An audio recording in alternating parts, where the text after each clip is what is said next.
In today's video, we are installing an upgraded Walbro fuel pump in my 2003 Saab 9.3, as well as addressing the faulty fuel level sender that it has.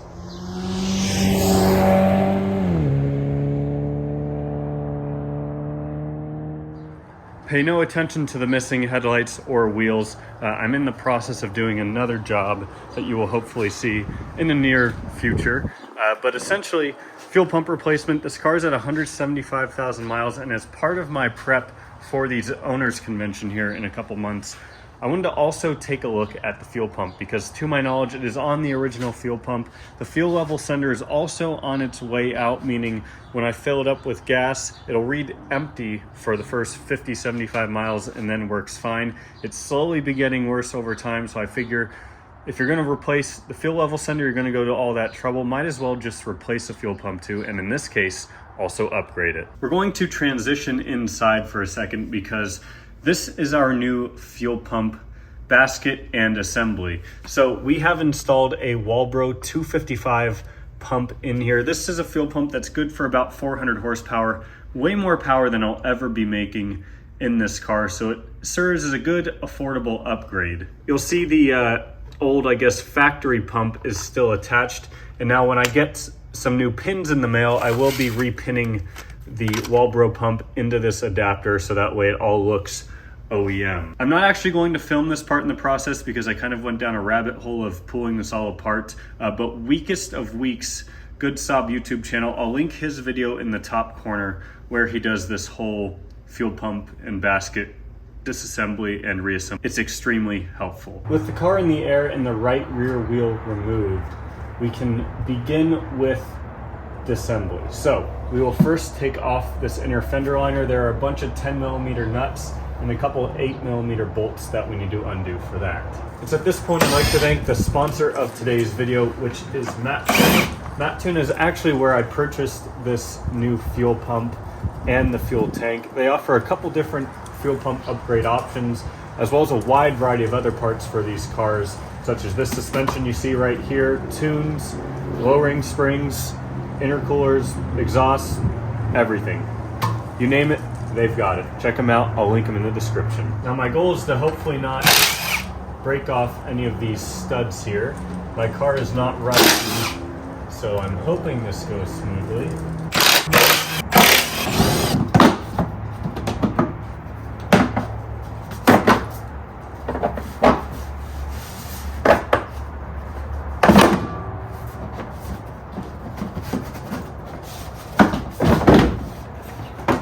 Man, that is dusty. There is actually one very important step I almost forgot, and that is reducing the fuel pressure. So the way WIS recommends doing it is starting the car, letting it run, and then pulling fuse number 2 in the fuse box right here. That should reduce fuel pressure. Fuse 2 is this 20 amp that's right here. Well, that did not take long at all. Wow, okay. So we'll reinstall that fuse. That means that we should, assuming we don't turn the key back on, we should not have any fuel pressure in the system. One last fuel related item before we get back to the job is you either want to drain the gas tank beforehand or run it down as low as possible, because we do need to drop the gas tank to do this job. So the less gas that's in there, the easier that's going to be. So I drove it until the gas light came on, drove it until it got down to that second little red line, and that's about where the fuel level is at according to the gauge, is right at that second red line there. Because I have the Mattune exhaust, I think I'm a little bit lucky, and I just need to remove this middle piece right here because that's the only piece that's under the fuel tank. WIS says you need to remove all of this. I don't think that's the case, but I'm going to start with this and see if that's going to give us enough clearance. I'll remove these 2 exhaust hangers here.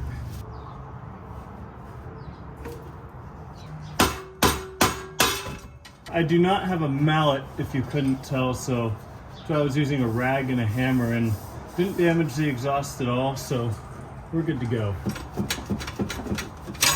Back on the passenger side, there are 3 different lines we need to disconnect First are these two hard lines right here, and the next one is this right here, which just has a little plastic clip.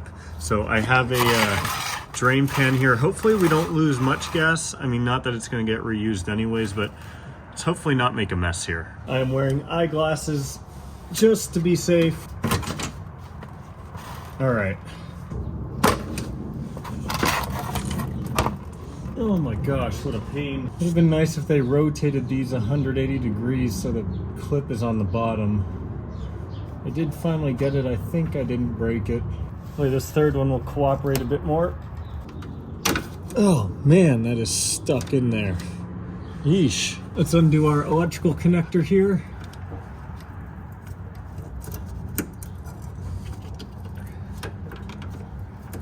So what happens when a connector is exposed to 20 years of crud and debris from the road. Oops, didn't mean to pull that the whole way out.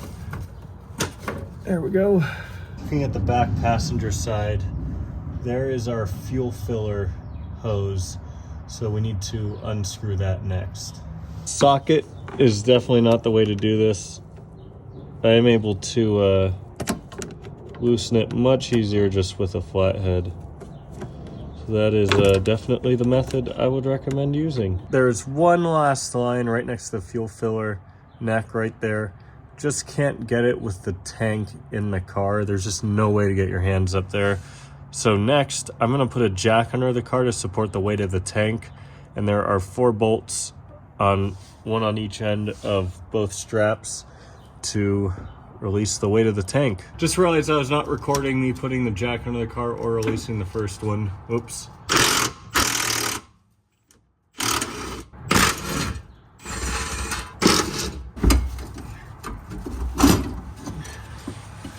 Jack was not positioned in a great spot to let me get that out, but it's out.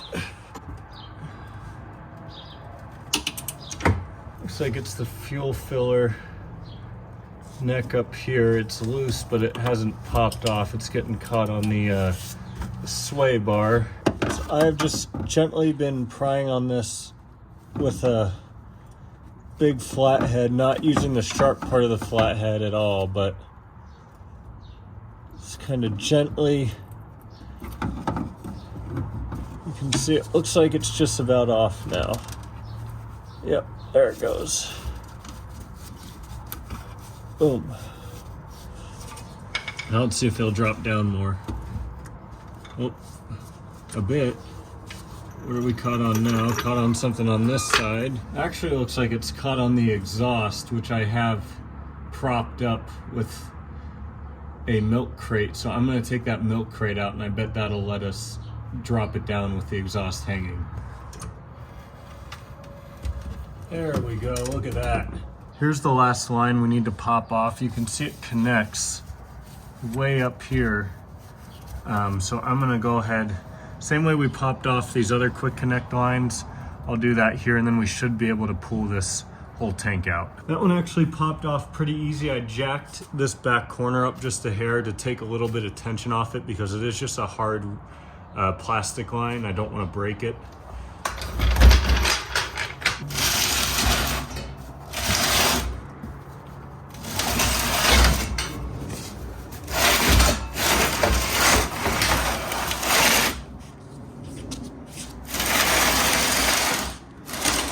I got the tank mostly cleaned up, really just wiped it down to get a lot of the dirt off. But now we can begin the process of removing the old basket. So this right here is the last line that we're going to need to disconnect. Nope. And there, that broke. Just old plastic. I had a feeling prying on it like that was gonna break it, but that was the only way I could really get it off.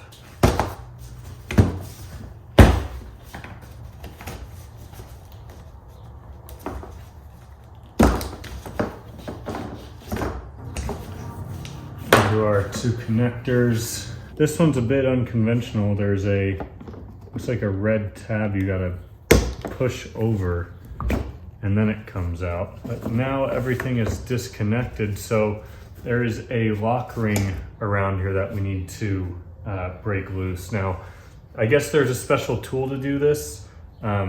I have a new lock ring with my new assembly. It's metal. I don't think you need to worry too much about damaging it. You do need to kind of worry about sparks though if you're gonna hammer on it like me. But we're just gonna send it because I don't think it'll be hard to break loose.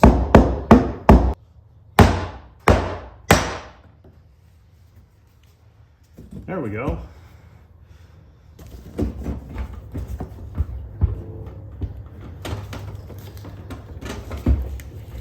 Out of the way. This black line in the middle of the screen that connects up to the top of the housing, and so that's kind of holding the fuel pump and fuel basket in. So I'm going to go ahead and get that out. Quite hard to see up in there, but it does have the similar style clips to everything else. So I'm just going to carefully try to pry that out. This is kind of the angle I'm looking at. So then I took a very tiny flathead in there and just kind of gently popped it out. Actually, it came out way easier than a lot of the other ones, which is good. So now it's most of the way out. I can probably get in there and grab it with my fingers the rest of the way and then wiggle that off. Well, I'll consider this a win. Got it off without breaking it. Once I got it to the point you see here, it just would not come off on its own. So I stuck this mostly pointy little pick into those ends and just kind of gently pried down, and then it slowly started to come off of that little piece that it was stuck on. But there we go. Now our tank or our pump basket should be completely free. Oh, look at that. They even have a little cutout in there so that way that line slides out a little easier. You can probably hear the gas draining out, so I'm just going to give this a couple minutes to drain out, and we'll pick it back up. Right, that's mostly drained. See, more of it's still going to seep out, so I'm just going to put it in a catch pan here. Gas tank actually looks really clean. What I will do is just kind of take a magnet in there and see if there's any little metal shavings or anything that'll get picked up. I don't think there really will be, and I don't think there's really much I can do about the debris that's in there. That's also kind of the point of having a fuel filter. I'll put our new fuel pump seal into place. Just clean that surface off. It was just dusty. And now let's install our new pump and basket and sender. Again, this is a Walbro 255 pump. So I did not film kind of the process of wiring that up and repinning it. It was fairly simple. Again, Weakest of Weeks has a great video on that. I mentioned that earlier in the video. So definitely check that out if you're looking for how to do that process. Get everything that he recommends in that video, the new pins, everything, do it properly. It'll really make for a cleaner finish and a better install. This Walbro pump is good for about 400 horsepower, way more than I will ever need it for. And I won't need any sort of tune to run this pump. It should be good, just kind of on the same tune that it had before. So that's great. I won't need a retune, or you won't need a retune when you do this same upgrade. So that line you probably saw just actually clipped right in without any trouble. So that is great. That's the big thing we needed to look out for. There is only one way this can go in. So the sender float should be pointing towards, I guess, the back of the tank where the fuel filler neck is. That's parallel to where this connector is. And so should just kind of find its home in here. There we go. I'm going to get this line roughly just in place so that way it's not in my way. Man, those last couple, you really got to smack it to get it locked in there, but Yeah, thing's not going anywhere. I feel pretty good about that. Get the rest of this stuff sorted. Pop that on.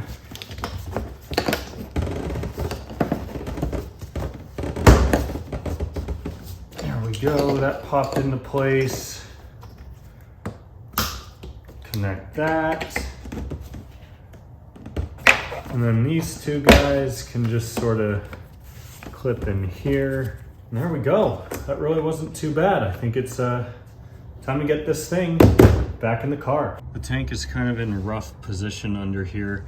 It's a bit tough to get the jack under it, but now that we have it up in the air just a little bit, what I'll do is connect this line right here onto this, because this is something we need to do before it gets up too high. With that line connected, our next job is going to be trying to raise this in the air. And while we're doing that, trying to get the fuel filler neck into the hole on the back side of the tank. My biggest challenge I've realized so far is just trying to get this thing, the jack centered underneath the tank. It's quite hard. I'm gonna slide some wood under this side, hopefully help level it a bit more, and hope it come up a bit straighter on the jack. There we go, we're finally getting somewhere. Making sure none of my lines are caught. Everything is down and free, so we have our main harness, 2 lines here that'll go into the fuel hard lines, and we have a third one just off camera on the tank that'll connect to this one right here. Oh, there we go. All right, I'm gonna move to the back and make sure I can get the fuel filler neck lined up. All right, just got it repositioned a bit because the tank was trying to slide off the front of the jack. So you can kind of like gently just like slide it if you've got it balanced right. But good news is our fuel filler neck has gone into place.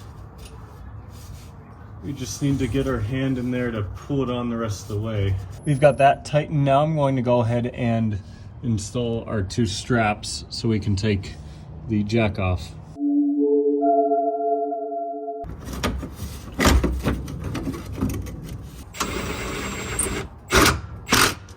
Ah, good thing I'm wearing glasses.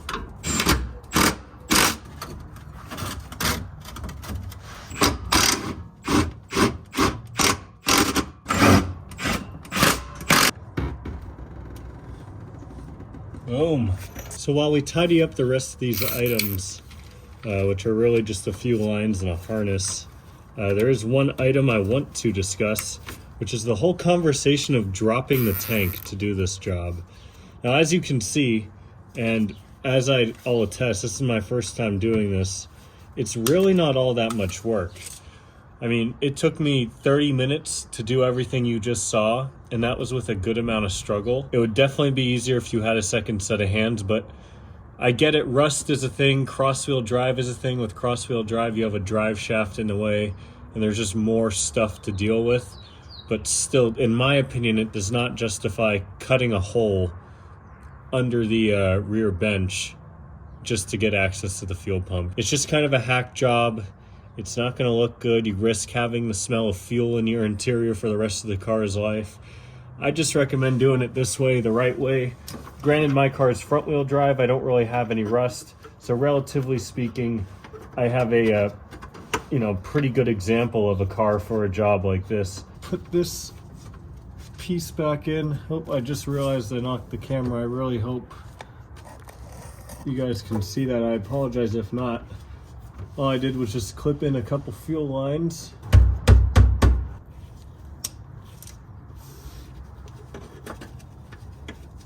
And we should be good to start this thing. All right, since we got a new fuel pump, a couple things we need to do. First, we got to prime it a couple times. So we'll turn the key to the on position. I heard it kind of tick and run. It's kind of very faint, might not come up on camera, but it is doing it. So Obviously, we're very low on gas. I'm not going to run it a ton, but what we're going to do is crank it. It's probably going to take a little bit of cranking to get that fuel pressure built back up again and fuel up to the fuel rail. So let's see. Oh, there she goes. Obviously very loud. Oh yeah, sounds like a tractor. Since we've confirmed everything is in working order and the car actually runs like it should, I'm going to finish up reinstallation now. In retrospect, I'm not sure why they tell you to remove this in WIS, because we didn't really need to use this or access anything behind this that we couldn't have already accessed underneath. So if I were to do this job again, I would skip this step. Feels good to not be on my back for part of this install. That's the one thing that sucks about it.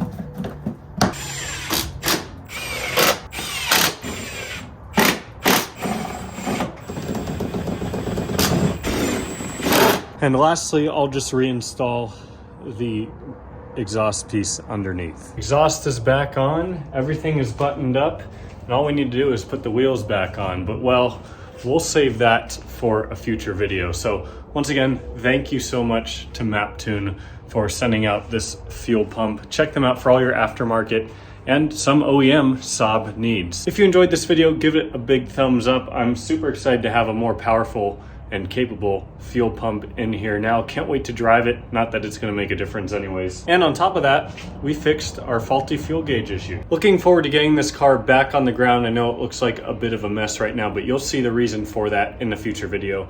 Thank you so much for watching. I'll see you next time.